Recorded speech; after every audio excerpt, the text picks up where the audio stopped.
Before we begin, a word. Every voice you are about to hear could belong to a real person, and the next one could be yours. Claim a part and read it aloud at footnotesfolly. Click. Welcome back. I am Pemberton, and this is Book 15, Part 4, The Close of the Book, and the Making of Herod the Builder.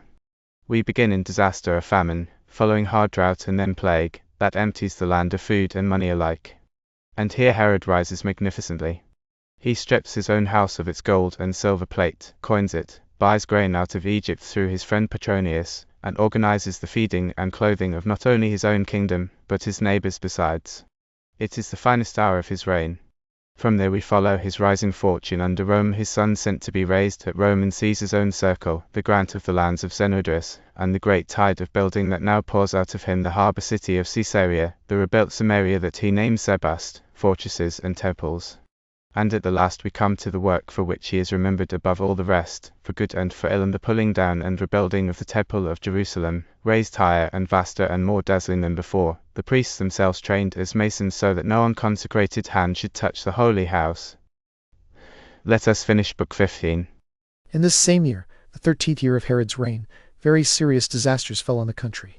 Whether they came from God's anger, or whether such misery naturally returns at certain periods, the first trouble was continual drought. Because of this, the ground became barren and did not produce its usual amount of crops. After the failure of the soil, the lack of grain forced people to change their food, and that brought sickness into their bodies. Then a pestilential disease spread, one misery following another. Since the people lacked both medicine and food, the plague, which began violently, lasted all the longer. The way people were dying also robbed the survivors of courage, because they had no means to provide remedies equal to their distress. When the crops of that year were ruined, and everything stored up beforehand had been used, no firm hope of relief remained. Instead, contrary to expectation, the misery increased. It did not end with that year, when they had nothing left for themselves, because the seed they had sown also failed when the ground did not bear fruit in the second year. This distress forced them to eat many things that people were not accustomed to eating. The king himself was not free from the distress any more than anyone else, since he was deprived of the tribute he normally received from the produce of the ground. He had already spent the money he had in generosity toward the cities he had built, and he had no people fit to help him, because this miserable state of affairs had made his subjects hate him. It is a constant rule that misfortunes are always charged against those who govern. In these circumstances, Herod considered how he might obtain timely help. This was difficult, because the neighboring peoples had no food to sell them, and their money was gone, even if it had been possible to buy a little food at a high price. Still, he thought the best course was to continue in every possible way to help his people. So he stripped the rich furnishings in his palace, both silver and gold. He did not spare even his finest vessels, or those made with the most elaborate skill of the craftsman, but sent the money to Petronius, whom Caesar had appointed prefect of Egypt. Since many people had already fled to Petronius because of their need, and since he was especially friendly to Herod and wished Herod's subjects to be preserved, he first gave them permission to export grain, and then helped them in every way, both in buying it and in exporting it. Thus he was the chief person, if not the only person, who supplied them with the help they received. Herod took care that the people understood this help came from himself. By doing so, he not only removed the hostile opinion of those who had formerly hated him, but gave them the strongest possible proof of his goodwill and concern for them. First, for those who were able to prepare their own food, he distributed their proper share of grain with the greatest exactness. For the many who could not provide food for themselves, whether because of old age or some other weakness, he arranged that bakers should make their bread ready for them. He also took care that they should not be harmed by the dangers of winter, since they were also in great need of clothing. Their sheep and goats had been utterly destroyed and consumed, so they had no wool to use, nor anything else with which to cover themselves. After he had obtained these things for his own subjects, Herod went further and provided necessities for their neighbors. He gave seed to the Syrians, which also greatly benefited him, because this charitable assistance came at the most suitable time for their fruitful soil, so that everyone now had a plentiful supply of food. In all, when the harvest of the land was approaching, he sent into the country no fewer than 50,000 men whom he had sustained. In this way he restored the afflicted condition of his own kingdom with great generosity and diligence, and also lightened the afflictions of his neighbors, who were suffering the same calamities.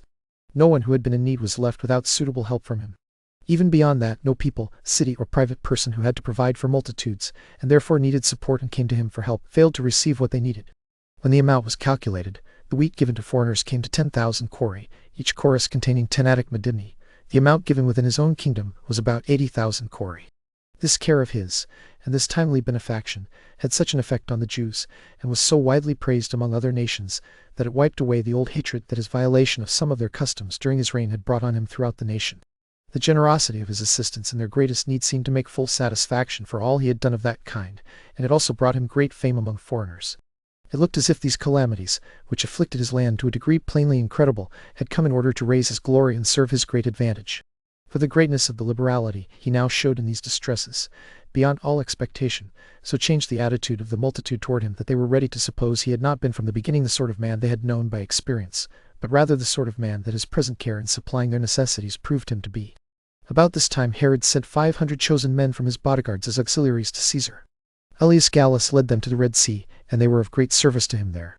When Herod's affairs had thus improved and were again flourishing, he built himself a palace in the upper city. He raised its rooms to a very great height and adorned them with the most costly furnishings of gold, marble seats, and beds. These rooms were so large that they could hold many companies of men. The apartments were of different sizes and were given particular names. One was called Caesar's, and another Agrippa's. Herod also fell in love again and married another wife, not allowing reason to keep him from living as he pleased. The occasion of this marriage was as follows. There was a man named Simon, a citizen of Jerusalem, the son of Boethus, a citizen of Alexandria, and a priest of great reputation there. Simon had a daughter, who was considered the most beautiful woman of that time. When the people of Jerusalem began speaking much in her praise, Herod was strongly affected by what was said about her. When he saw the girl, he was captivated by her beauty. Yet he completely rejected the thought of using his authority to abuse her, believing, as was true, that by doing so he would be branded for violence and tyranny. So he thought it best to take the girl as his wife. Since Simon's rank was too low for him to be allied with Herod, but still too considerable to be despised, Herod managed his desires in the most prudent way. He raised the dignity of the family, and made it more honorable. He immediately removed Jesus, the son of Phabet, from the high priesthood, gave that dignity to Simon, and so entered into kinship with him by marrying his daughter. When this wedding was over, Herod built another citadel in the place where he had defeated the Jews when he had been driven out of his government and Antigonus possessed it. This citadel is about 60 furlongs from Jerusalem. It was naturally strong and suited for such a building. It is a kind of moderate hill, raised higher by human labor until it had the shape of a woman's breast. It is surrounded with circular towers, and has a narrow ascent leading up to it, made of 200 steps of polished stone. Inside are royal and very rich apartments, built both for security and for beauty. Around the base are dwellings worth seeing, both for other reasons, and because of the water that is brought there from a great distance, and at enormous expense, since the place itself has no water. The plain around the citadel is full of buildings, not inferior to any city in size, with the hill above it serving as a castle. When all Herod's plans had succeeded according to his hopes, he had no suspicion that any troubles could arise in his kingdom. He kept his people obedient both by the fear they had of him, since he was relentless in punishment, and by the provident care he had shown toward them in a most generous way during their distress. Still, he took care to secure his government externally, as a fortress against his subjects. His speeches to the cities were very fine and full of kindness. He cultivated timely good relations with their governors, and gave gifts to each of them, thereby making them more friendly to him. He used his magnificent disposition, so that his kingdom might be more securely held, until all his affairs were enlarged in every way. But this magnificence, along with his submissive conduct and generosity toward Caesar and the most powerful men of Rome, compelled him to transgress the customs of his nation and set aside many of their laws.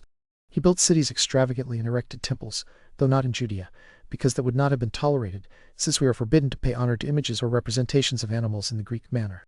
He did these things in territory outside our proper bounds and in the cities there. The excuse he made to the Jews was that all this was done, not from his own inclination, but by the commands and injunctions of others, in order to please Caesar and the Romans. He acted as though he cared less for Jewish customs than for honoring the Romans, while all along he was really looking to himself and was very eager to leave great monuments of his rule to posterity. For that reason he was so zealous in building such fine cities and spent such vast sums of money on them. When Herod observed a place near the sea that was very suitable for containing a city, formerly called Strato's Tower, he set about designing a magnificent city there. He erected many buildings throughout it with great diligence, all of white stone. He also adorned it with very costly palaces and large buildings to hold the people.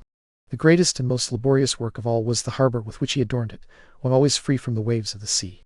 Its size was not less than the Pimum at Athens, and toward the city it had a double station for ships. It was made with excellent workmanship, and this was all the more remarkable because it was built in a place not naturally suited to such noble structures. It had to be brought to perfection with materials from other places and at very great expense. This city is situated in Phoenicia, on the sea passage to Egypt, between Joppa and Dora. These are smaller maritime cities, and are not fit for harbors because of the violent south winds that beat against them. Those winds roll the sands from the sea against the shores, and do not allow ships to lie safely and station there. Merchants are generally forced to ride at anchor in the sea itself. Herod therefore tried to correct this inconvenience. He marked out an area toward the land large enough for a harbor in which great ships could lie safely. He accomplished this by lowering enormous stones into water 20 fathoms deep. The stones were more than 50 feet long, not less than 18 feet wide, and 9 feet deep. Some were smaller and others larger than these dimensions. The mole he built by the seaside was 200 feet wide. Half of it faced the force of the waves in order to keep off the waves that would break against it, and so it was called Prosomatia, the first breaker of the waves. The other half had a wall on it with several towers. The largest tower was named Drusus. It was a work of very great excellence and took its name from Drusus, the son-in-law of Caesar, who died young. There were also many arches where the mariners lived. In front of them was a quay, or landing place, which ran around the whole harbor and was a very pleasant walk for anyone who wished to take that exercise. The entrance or mouth of the port was made on the northern side, where the winds in that place were calmest. On the left hand as one entered the port, the foundation of the whole circuit supported a round turret, made very strong so that it could resist the greatest waves. On the right hand as one entered stood 2 enormous stones, each larger than the turret opposite them. These stood upright and were joined together. Along this circular harbor were buildings made of the finest polished stone.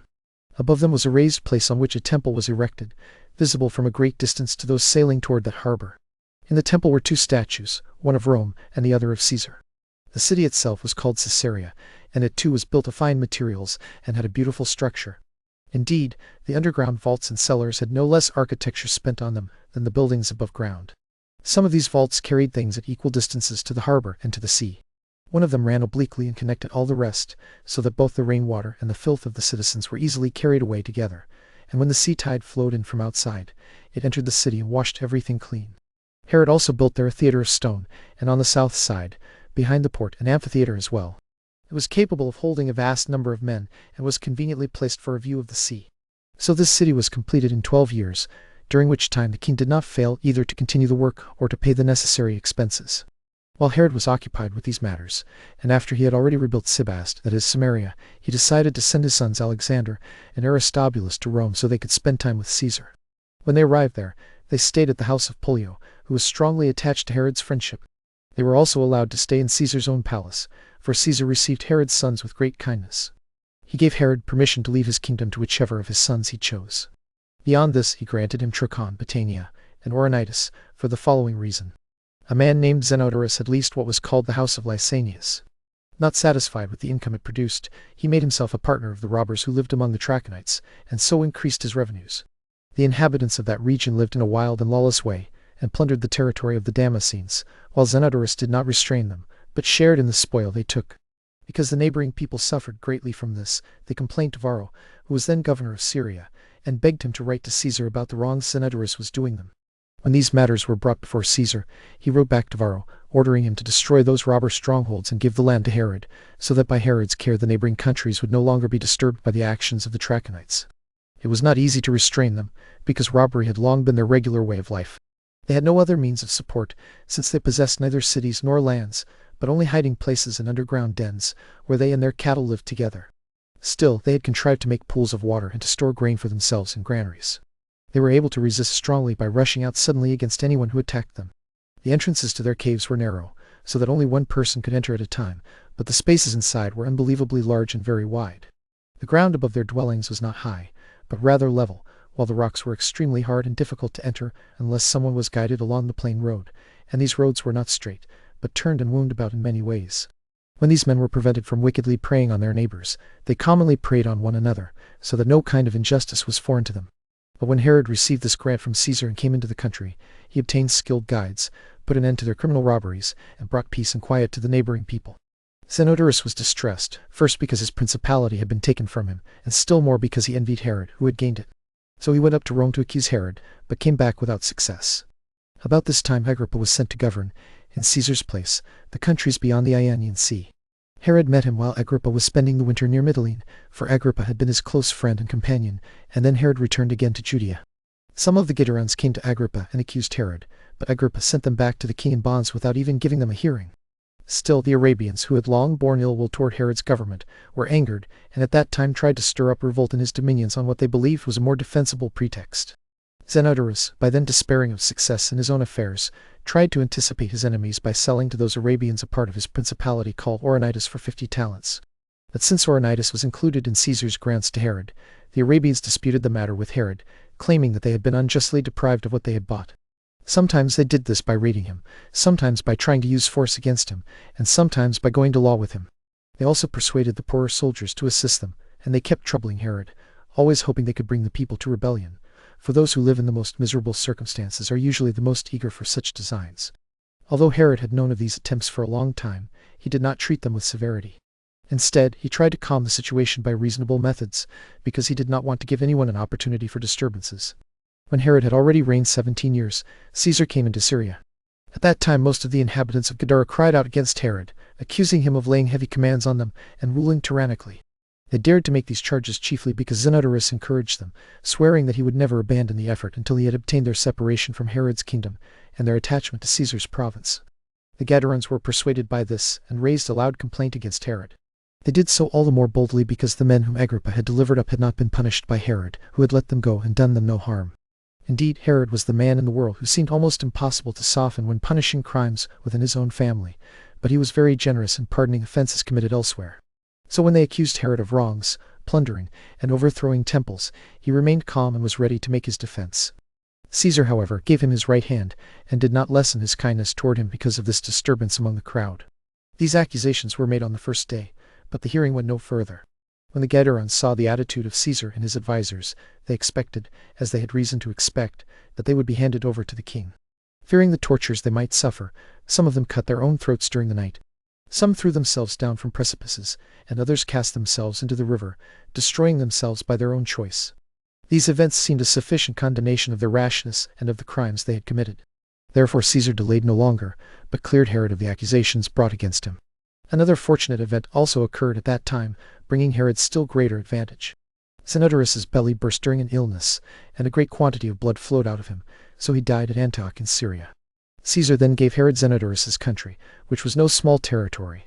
It lay between Trachon and Galilee and included Ulatha, Panias, and the surrounding region. Caesar also made Herod one of the procurators of Syria and commanded that everything there be done with Herod's approval. In short, Herod reached such a height of good fortune that, although only 2 men governed the vast Roman Empire, first Caesar, and then Agrippa, Caesar's chief favorite, Caesar preferred no one to Herod except Agrippa, and Agrippa regarded no one as a greater friend than Herod except Caesar. After gaining such freedom, Herod asked Caesar for a tetrarchy for his brother Pheroras. Herod himself also settled on Pheroras a revenue of 100 talents from his own kingdom, so that if any harm should come to Herod, his brother would be secure and his sons would not have power over him. After Herod escorted Caesar to the sea and returned home, he built for him a very beautiful temple of the whitest stone in Zenodorus's country, near the place called Panlor. There is there a very fine cave in a mountain, beneath which lies a great hollow in the earth. The cavern drops steeply, is extraordinarily deep, and is full of still water. A vast mountain hangs over it, and beneath the caverns rise the springs of the river Jordan. Herod made this place, already remarkable in itself, still more splendid by erecting this temple, which he dedicated to Caesar. At this time Herod remitted to his subjects a third part of their taxes. His public excuse was that he was relieving them after the scarcity they had suffered, but his chief reason was to recover their goodwill, which he now needed. They were uneasy with him because of the innovations he had introduced into their practices, because he had weakened their religion, and because their own customs were falling out of use.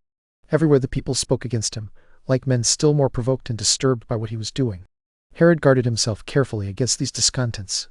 He removed the opportunities they might have to disturb him and ordered them to be constantly at work.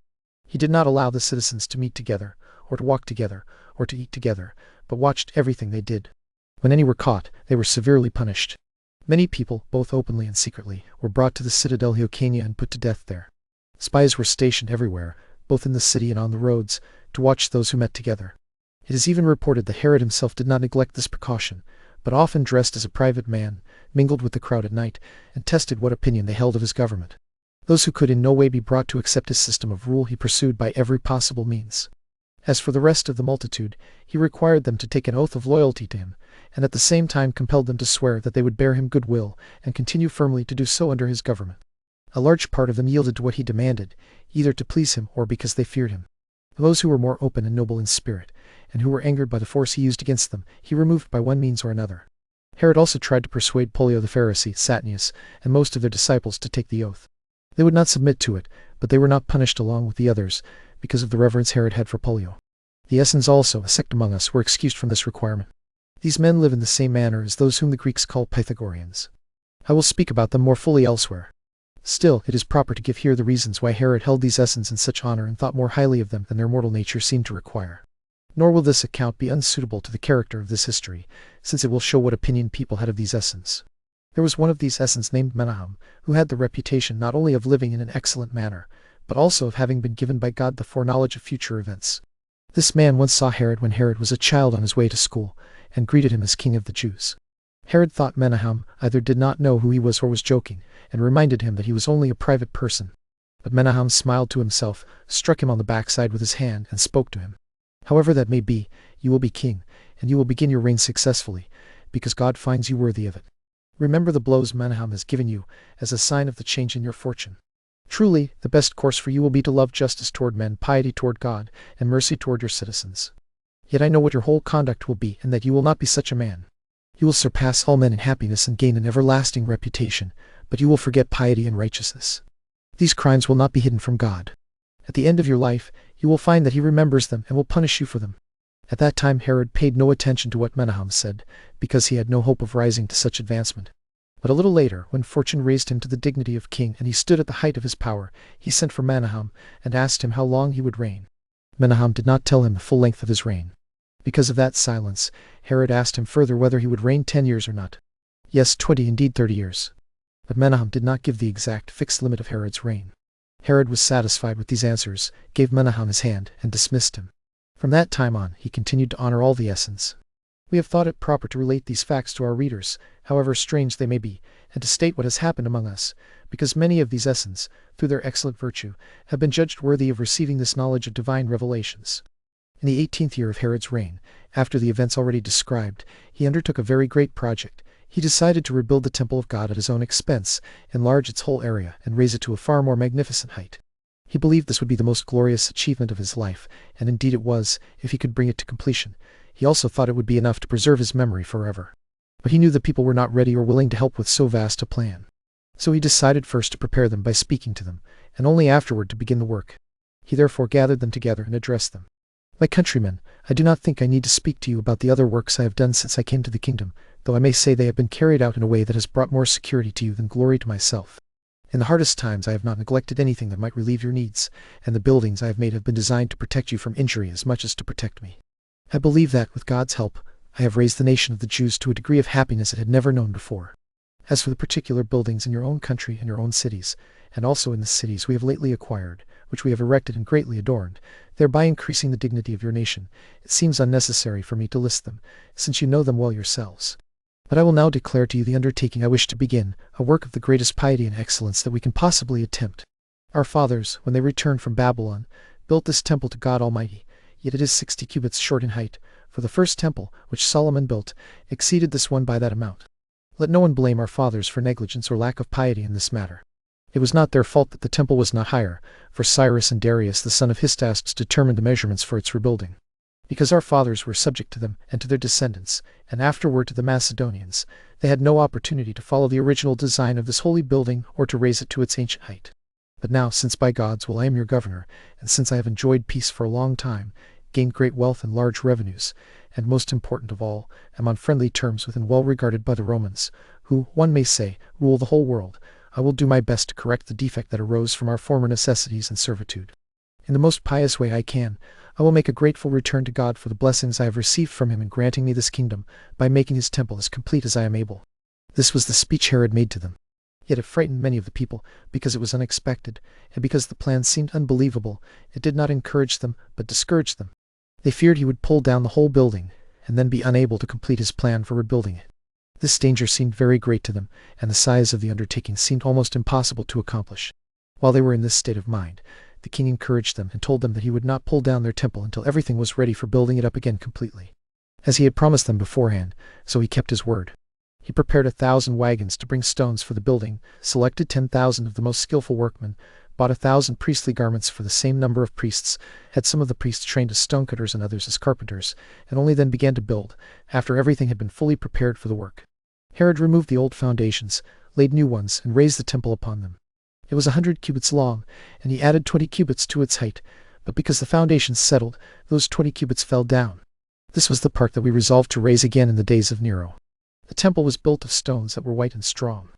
Each stone was 25 cubits long, 8 cubits high, and about 12 cubits broad.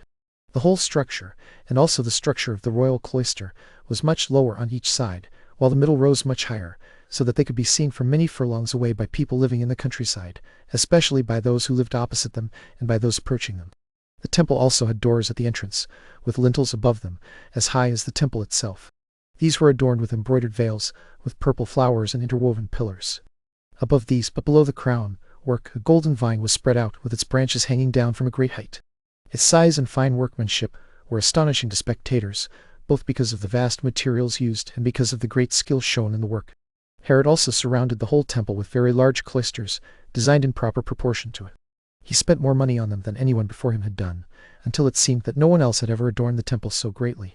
There was a great wall belonging to both cloisters, and this wall itself was the most astonishing work ever heard of among men.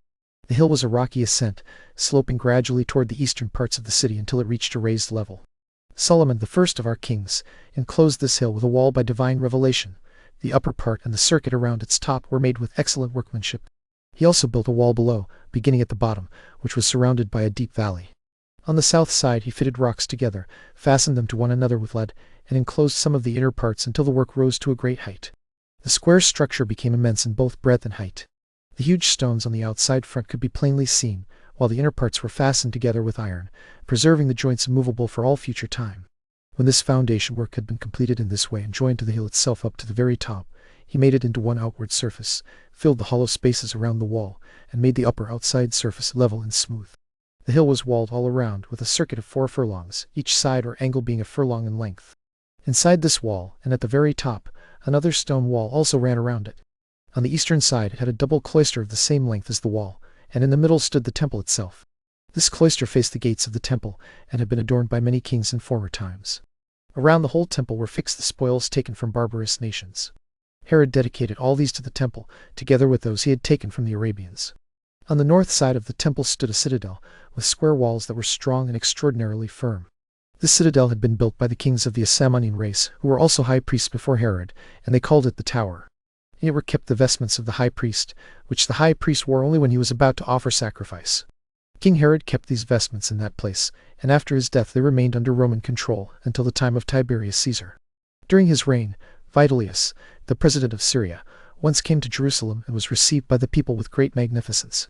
Wishing to repay them for the kindness they had shown him, he responded to their petition that the holy vestments be placed under their own authority by writing to Tiberius Caesar, who granted the request.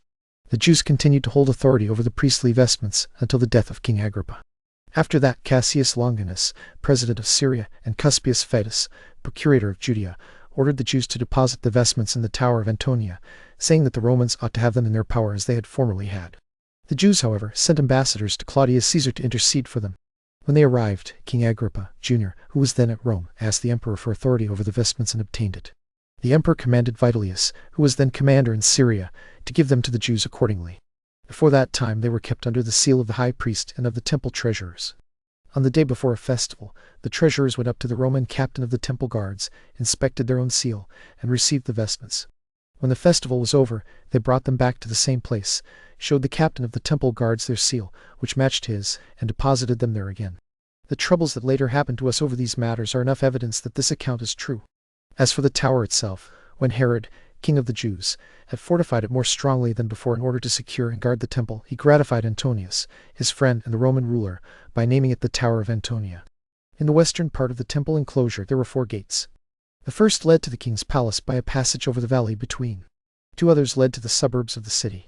The last led to the other city, where the road went down into the valley by many steps and then rose again by an ascent, for the city lay opposite the temple like a theater, and was surrounded along the whole southern quarter by a deep valley.